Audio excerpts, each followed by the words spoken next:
मध्य प्रदेश के समस्त ग्राम रोजगार सहायक साथियों को मेरा सादर नमस्कार, सादर प्रणाम। साथियों, जैसा कि आज 17 नवंबर 2024 को प्रदेश संगठन के द्वारा एक बैठक का आयोजन किया गया।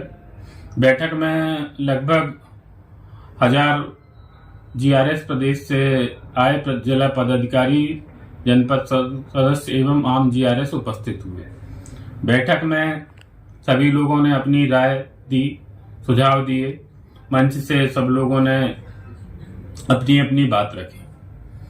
लगभग 70% लोगों ने आंदोलन के लिए सहमति दी कि आंदोलन होना चाहिए। तो साथियों, प्रदेश संगठन और सबके बीच में जो सहमति ली गई, और मैं आपको यह बताना चाहता हूं कि मेरे द्वारा मंच से कहा गया कि आंदोलन हड़ताल के लिए अगर हमें 70% उपस्थिति मिलती है, 70% मतलब लगभग 200 ब्लॉक में अगर समर्थन देते हैं तो आंदोलन निश्चित ही हम आंदोलन की तरफ बढ़ जाएंगे, हड़ताल होगी। साथियों, हड़ताल के लिए मैंने 2 ही चीज मांगी और मैं आपको 100 रुपए के स्टाम्प पे लिख के देने तैयार हूं कि बिना परिणाम के आंदोलन समाप्त नहीं हुआ। लेकिन मैं आपसे भी एक बात चाहता हूं, एक नहीं, मैं आपसे 2 बात चाहता हूं। पहली बात, फोटोकॉपी स्टाम्प पे लिखित समर्थन ब्लॉक अध्यक्ष सहित आम जीआरएस साइन करें। और दूसरा संघर्ष निधि। साथियों, मैं संघर्ष निधि और सहमति इसीलिए मांग रहा हूं कि पिछली बार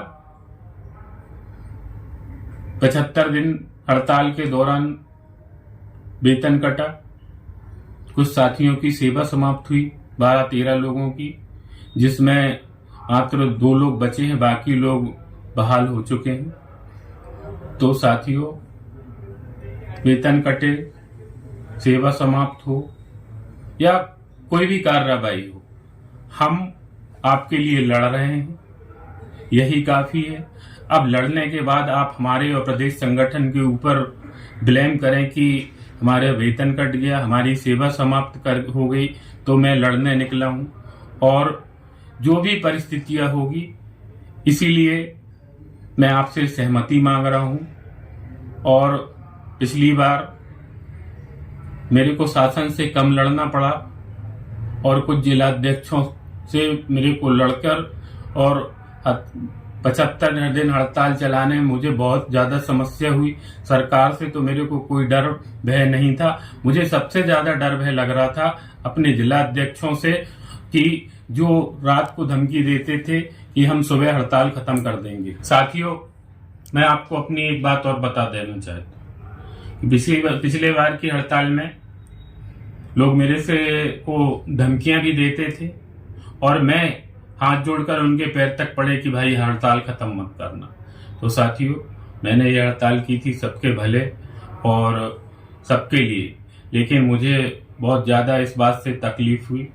तो पुनः पुनरावृत्ति ना हो और किसी भी प्रकार का आरोप प्रत्यारोप ना हो, क्योंकि अगर आप लिखकर नहीं दे सकते, संघर्ष निधि नहीं दे सकते, तो मुझे माफ करना, मैं हड़ताल करने में असमर्थ हूं। हाँ, मंच से मैंने एक और बात कही है कि 10 दिन के अंदर आप 17 को मीटिंग है, 20 तारीख को अपने ब्लॉक में मीटिंग करिए। ब्लॉक अध्यक्ष महोदय स्टाम्प फोटोकॉपी में दस्तखत करे, आम जीआरएस से दस्तखत कराए और संघर्ष निधि इकट्ठा करके प्रदेश संगठन के खाते में डालें और उसका हम आपको रसीद काट के देंगे। हमारे संगठन की परंपरा रही है, हम पारदर्शिता रखते हैं और पारदर्शिता का हमेशा ध्यान रखा जाएगा। लेकिन संघर्ष बिना पैसे के नहीं किया जा सकता। आप सब भली भांति चाहते हैं। रितेश तिवारी सीना ठोक कर कहता है कि मैं पीछे नहीं हटूंगा। अगर आप लोग साथ मिला तो मैं सरकार से लड़ने तैयार हूं, भिड़ने तैयार हूं आप लोगों के लिए। अब 10 दिन का इंतजार है। 10 दिन में अगर सहमति संघर्ष निधि प्रदेश के तक पहुंच जाती है तो हम 27 तारीख से पूरा प्रदेश सामूहिक अवकाश में जाएगा।